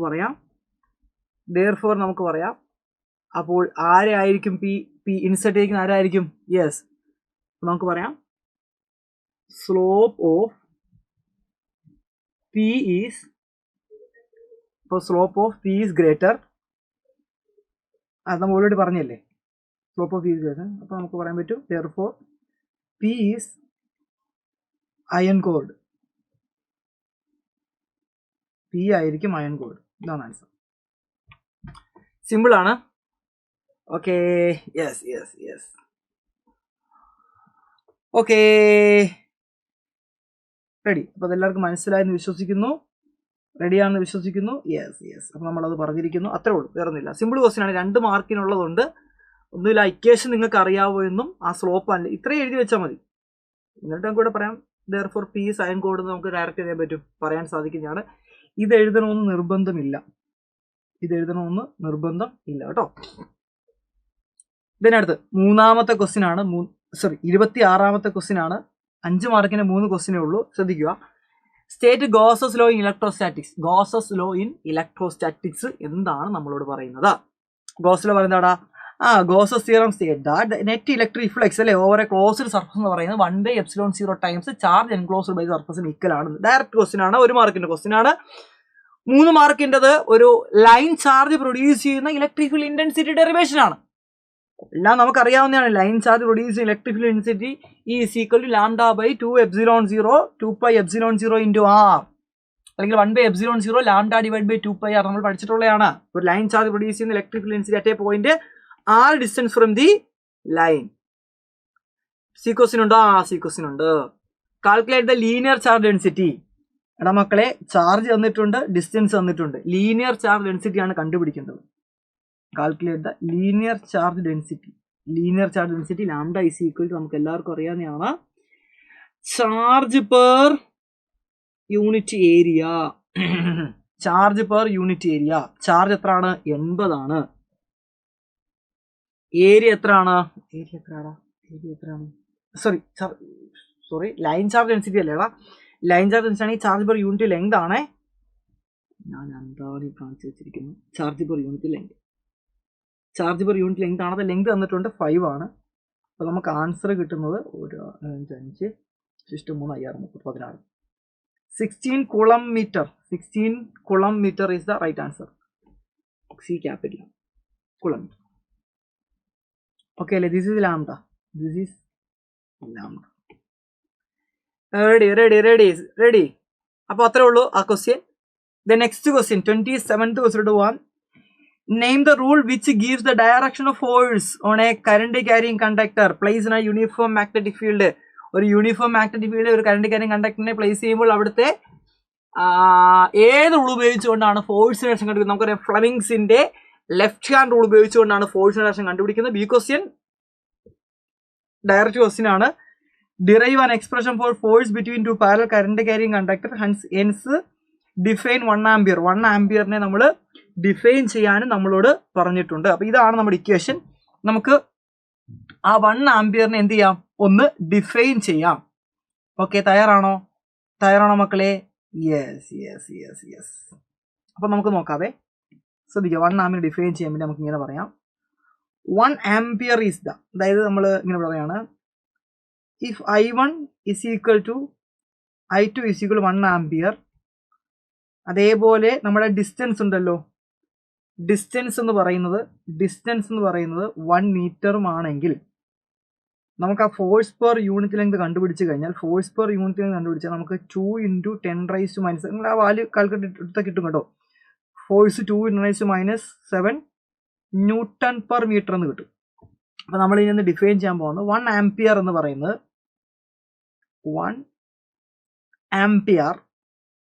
1 ആംപിയർ is that strength അല്ലേ? strength വേണ്ട, that current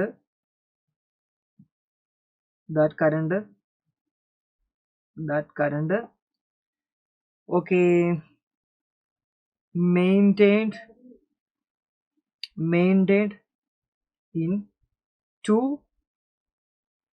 long parallel wires placed 1 meter apart in vacuum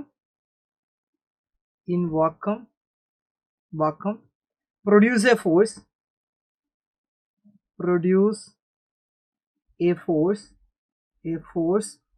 of 2 × 10⁻⁻11 2 × 10⁻⁷ newton per metre അല്ലേ? 2 × 10⁻⁷ newton per metre. Okay, റെഡിയല്ലേ? Of length 1 metre. അതാണ് force per unit എന്ന് ഉദ്ദേശിക്കാൻ കേട്ടോ. ഇത് വേണമെന്നില്ല, ഫോഴ്സ് വേണ്ട, force per unit length. Produce a force per unit length. Force per unit length ആണ്. Force per unit length.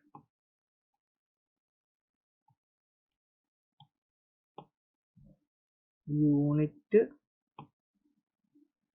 Length.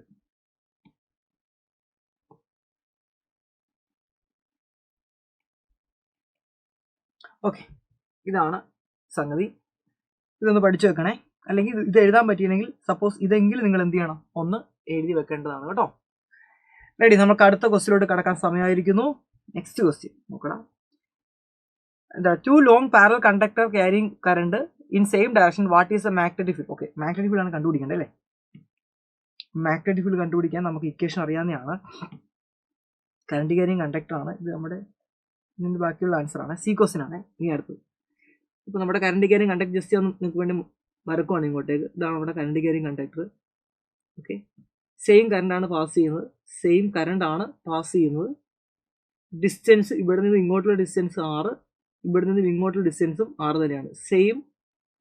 Same ഡിസ്റ്റൻസിലാണ് അല്ലേ? അപ്പോൾ ഇവിടുത്തെ നെറ്റ് മാഗ്നിറ്റ്യൂഡ് കണ്ടുപിടിക്കണം.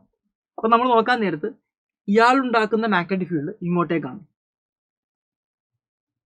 Okay, this is first conductor and this is second conductor. This is magnetic field produced first conductor. Okay, അപ്പോൾ ഒന്നാമത്തെ conductor ഉണ്ടാക്കുന്ന magnetic field അകത്തോട്ടേക്കാണ്, നമുക്കതിനെ cross ഇട്ട് റെപ്രസെന്റ് ചെയ്യാം. രണ്ടാമത്തെ കണ്ടക്ടർ ഉണ്ടാക്കുന്ന മാഗ്നറ്റിക് ഫീൽഡ് പുറത്തോട്ടേക്കാണ്. രണ്ടാമത്തെ കണ്ടക്ടർ ഉണ്ടാക്കുന്ന മാഗ്നറ്റിക് ഫീൽഡ് പുറത്തോട്ടേക്കാണ്. നമുക്കതിനെ ഡോട്ട് ഇട്ട് റെപ്രസെന്റ് ചെയ്യാം. അപ്പോൾ അവിടുത്തെ നെറ്റ് മാഗ്നറ്റിക് ഫീൽഡ് എന്ന് പറയുന്നത് എന്തായിരിക്കും? B1 - B2 ആണ് അല്ലേ? ഒന്ന് പുറത്തോട്ടും ഒന്ന് അകത്തോട്ടും അല്ലേ? അപ്പോൾ net magnetic field B1 - B2 ആണ്. ഇനി വാല്യൂ നമ്മൾ ഇട്ട് കൊടുക്കുകയാണെങ്കിൽ μ0, ഒരു കറണ്ട് ക്യാരിങ് കണ്ടക്ടർ ഉണ്ടാക്കുന്ന മാഗ്നറ്റിക് ഫീൽഡ് μ0I / 2πr ആണ്. രണ്ടും ഒരേ ഡിസ്റ്റൻസ്, ഒരേ കറണ്ട്. അപ്പോൾ എന്താണ്? μ0I / ഇവിടെയും 2πr കിട്ടും. ആൻസർ ബിക്കം 0 എന്നാണ് ആൻസർ കിട്ടുന്നത്. നല്ലൊരു ക്വസ്റ്റ്യൻ ആയിരുന്നു. ദെൻ 28th ക്വസ്റ്റ്യൻ ആണെങ്കിൽ നമ്മുടെ കയ്യിൽ കപ്പാസിറ്റർ ഉണ്ട്, റെസിസ്റ്റർ ഉണ്ട്, ഒരു ബൾബ് ഉണ്ട്. ഒന്നാമത്തെ ക്വസ്റ്റ്യൻ നമ്മളോട് ചോദിച്ചിരിക്കുന്നത് എന്തൊക്കെയാടാ? How does the glow of bulb change in the following situation? ഈ താഴത്തെ സിറ്റുവേഷനിൽ ബൾബിന്റെ ഗ്ലോയ്ക്ക് എന്ത് സംഭവിക്കുന്നതാണ് ചോദിച്ചിരിക്കുന്നത്. ഒന്നാമത്തത്, the distance between capacitor plate is doubled. Capacitor പ്ലേറ്റുകൾക്കിടയിലുള്ള ഡിസ്റ്റൻസ് ഡബിൾ ആക്കി keeping R and frequency constant ആണ്. ഓക്കെ അല്ലേ? അപ്പൊ എന്താ പറഞ്ഞിരിക്കുന്നത്? Distance between the capacitor plate is doubled. Capacitor പ്ലേറ്റിന്റെ ഡിസ്റ്റൻസ് ഡബിൾ ആക്കി. കപ്പാസിറ്റർ പ്ലേറ്റിന്റെ ഡിസ്റ്റൻസ് ഡബിൾ ആക്കിയാൽ എന്ത് സംഭവിക്കും മക്കളെ? ഡിസ്റ്റൻസ് ഡബിൾ ആക്കിയാൽ കപ്പാസിറ്റൻസ് കുറയും അല്ലെ? C = ε0 A/2D ആണ്. അപ്പൊ കപ്പാസിറ്റൻസിന് കുറവ് സംഭവിച്ചു.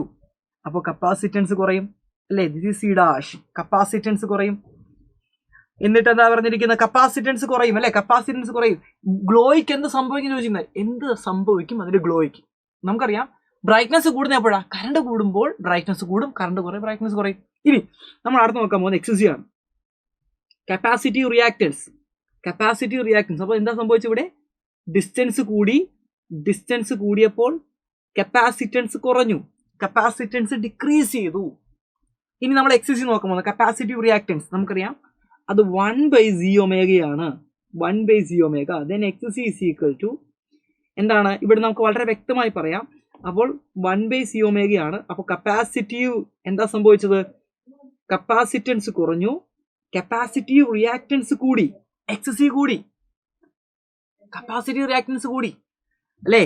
അപ്പൊ നമുക്ക് പറയാൻ പറ്റും എന്താ സംഭവിച്ചത്? ഡിസ്റ്റൻസ് ബിറ്റ്വീൻ ദ പ്ലേറ്റ് കൂടി.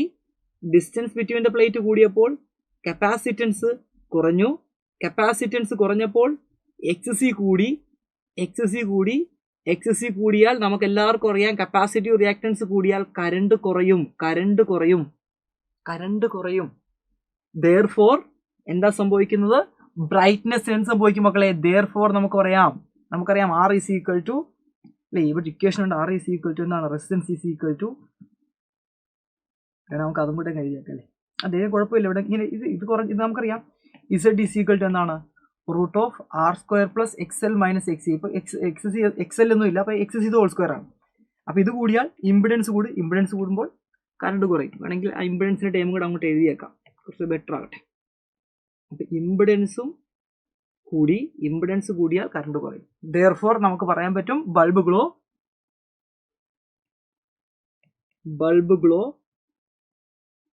ഗ്ലോ എന്തായിരിക്കും? Less brightness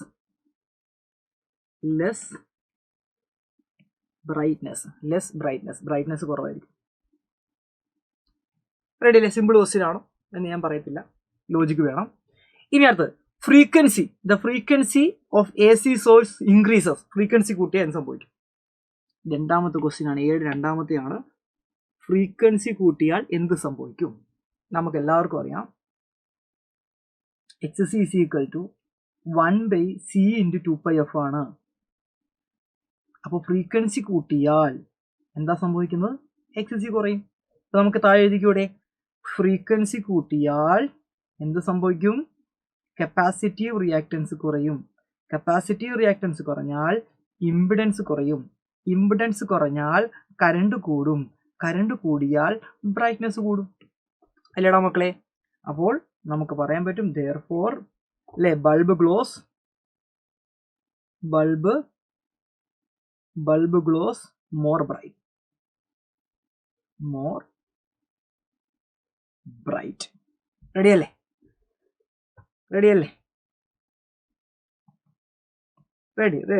ready. അത്രേ ഉള്ളൂ. ഓക്കെ, ദെൻ അടുത്ത് നോക്കടാ. അതിന്റെ ബി ക്വസ്റ്റ്യൻ ആണ്, what is A condition four resonance in series LCR circuit? നമുക്ക് എല്ലാവർക്കും അറിയാവുന്നതാണ്, സീരീസ് LCR സർക്യൂട്ട് ആണെങ്കിൽ XLഉം XCയും ഈക്വൽ ആകണം. XLഉം XCയും എന്തായിരിക്കണം? ഈക്വൽ ആയിരിക്കണം. ഓക്കെ അല്ലേ? ഞാൻ ഇത് എഴുതാം, അല്ലെങ്കിൽ L omega is equal to 1/C omega എന്ന് എഴുതാം, അതല്ലെങ്കിൽ VL equal to VC. ഇഷ്ടമുള്ള ഒരു കുഴപ്പമില്ല കേട്ടോ. ഇനി അതിന്റെ സി ക്വസ്റ്റിലോട്ട് പോവാണെങ്കിൽ സി ക്വസ്റ്റ്യൻ എന്താ പറഞ്ഞിരിക്കുന്നത്? In LCR circuit what is the impedance of the resonance? നമുക്ക് കണ്ടുപിടിക്കാം. Z is equal to root of R square plus XL minus XC the whole square ആണ്. XL XC ഈക്വൽ ആയതുകൊണ്ട് 0 കിട്ടും. therefore നമുക്ക് പറയാം Z is equal to R എന്ന് പറയാം. പരിപാടി കഴിഞ്ഞു. നമ്മൾ ഇനി അടുത്ത ക്വസ്റ്റിലോട്ട് കിടക്കാൻ പോകുന്നു. യെസ്, ലാസ്റ്റ് ക്വസ്റ്റ്യൻ ആണ്. ഇതറിയാം, നമ്മുടെ കർവ്ഡ് സർഫസ് ഫോർമുലയാണ്, ഡെറിവേഷൻ ഇവിടെ കൊടുത്തിട്ടുണ്ട്. ജസ്റ്റ് റെഫറൻസിന് വേണ്ടി എടുത്ത് വെച്ചിരിക്കുന്നതാണ്, നോക്കിയാൽ മതി കേട്ടോ. ഇനി എ ഡബിൾ കോൺവെക്സ് ലെൻസ്, നല്ല ക്വസ്റ്റ്യൻ ആണ്. ഒരു ഡബിൾ കോൺവെക്സ് ലെൻസിന്റെ റിഫ്രാക്റ്റീവ് ഇൻഡെക്സ് വന്നിട്ടുണ്ട്, റേഡിയസ് ഓഫ് കർവേച്ചർ വന്നിട്ടുണ്ട്, ഫോക്കൽ ലെങ്ത് ആണ് കണ്ടുപിടിക്കേണ്ടത്. നമ്മൾ ഇക്വേഷൻ തുടങ്ങാൻ പരിപാടി. നമ്മുടെ ബി ക്വസ്റ്റ്യൻ ആണ്. എന്തൊക്കെ തന്നിട്ടുണ്ട്? എന്നിന്റെ വാല്യൂ 1.5 ആണ്. ഓക്കെ, അതേപോലെ തന്നെ റേഡിയസ് ഓഫ് കർവേച്ചർ 20 സെന്റിമീറ്റർ ആണ്. അപ്പൊ R1 20 എന്ന് കൊടുക്കാം. R2 എന്തായിരിക്കും? R2 -20 ആയിരിക്കും. ഡബിൾ കോൺവെക്സ് ആണ്. ഇങ്ങനെയാണ് നമ്മൾ വരക്കുന്നത്. അപ്പൊ നിങ്ങൾക്ക് മനസ്സിലാവും. This is our R1 and this is our R2. R2 ഇങ്ങോട്ടായതുകൊണ്ട് നെഗറ്റീവ്, R1 അങ്ങോട്ടായതുകൊണ്ട് പോസിറ്റീവ് ആണ്. അപ്പോൾ R2 നെഗറ്റീവ് കൊടുക്കാം. നമ്മുടെ ഇക്വേഷൻ ഇട്ട് കൊടുത്താൽ മാത്രം മതി. 1/F is equal to n-1. Refractive index, second മീഡിയത്തിന്റെ റിഫ്രാക്റ്റീവ് ഇൻഡെക്സ് n-ഉം ഫസ്റ്റ് മീഡിയം എയർ ആയതുകൊണ്ടാണ് 1 കൊടുത്തത്. അപ്പോൾ n2 - n1 divide by n1 into 1/R. അത് നമുക്കറിയാം. n1 1 ആയതുകൊണ്ടാണ് ഇട്ട് കൊടുക്കുന്നത്. 1/R1 - 1/R2. അപ്പോൾ 1/F അതാണ് കണ്ടുപിടിക്കേണ്ടത്. അവിടെ കിടക്കട്ടെ. 1.5 - 1 into 1/20 minus of minus plus കിട്ടും. 1/20 എന്ന് എഴുതാം. 2/20 എന്ന് കിട്ടും അവിടെ. അപ്പോൾ 1/F is equal to 0.5 into 2/20 എന്ന് കൊടുക്കാം. കട്ട് ചെയ്ത് കളഞ്ഞാൽ നമുക്കിവിടെ 1/10 എന്ന് കിട്ടും. അപ്പോൾ 1/F is equal to 0.5 into 1/10 എന്ന് കൊടുക്കാം. ഇവിടെ നിന്നും F is equal to നമുക്ക് 10/0.5. 10/0.5 വെച്ചാൽ 20 ആണ്. ആൻസർ ബിക്കം 20 സെന്റിമീറ്റർ എന്ന് കിട്ടി. അടിപൊളിയായിട്ട് നമ്മൾ അയച്ചു. 2 മാർക്കാണ് നമുക്കവിടെ കിട്ടിയിരിക്കുന്നത്. സിമ്പിൾ ക്വസ്റ്റ്യൻ ആയിരുന്നു, ഡയറക്റ്റ് ഹിറ്റ് ക്വസ്റ്റ്യൻ ആയിരുന്നു. അപ്പോൾ അടിപൊളിയായിട്ട് എല്ലാവരും എക്സാമിനേഷൻ എഴുതിയെന്ന് ഞാൻ വിശ്വസിക്കുകയാണ്. ഇതേപോലത്തെ ക്വസ്റ്റ്യൻ ആയിരിക്കും നമ്മുടെ ബോർഡ് എക്സാമിനേഷൻ ചോദിക്കുന്നത്. ഈ ലെവലിലുള്ള ക്വസ്റ്റ്യൻ ആയിരിക്കും നമ്മളോട് ചോദിക്കുന്നത്. ഈ ക്വസ്റ്റ്യൻ പേപ്പർ അനാലിസിസ് നിങ്ങൾക്ക് മനസ്സിലായ കാര്യം, നമ്മൾ പഠിക്കാത്തതായിട്ടൊരു കാര്യം പോലും ചോദിച്ചിട്ടില്ല. പക്ഷേ ഡയറക്റ്റ് ആയിട്ടല്ലാതെ കുറച്ച് ക്വസ്റ്റ്യൻ ചോദിച്ചിട്ടുണ്ട്. പക്ഷെ കോൺസെപ്റ്റ് അറിയാവുന്ന ഒരാൾക്ക് അത് വളരെ എളുപ്പത്തിൽ നമുക്ക് എന്ത് ചെയ്യാൻ പറ്റും, ചെയ്യാനായിട്ട് സാധിക്കുന്നതാണ്. മക്കളെ, ഓൾ ദ ബെസ്റ്റ്. നന്നായിട്ട് പഠിക്കുക. നിങ്ങളുടെ കൂടെ ഞങ്ങളുണ്ടായിരിക്കും. ബൈ.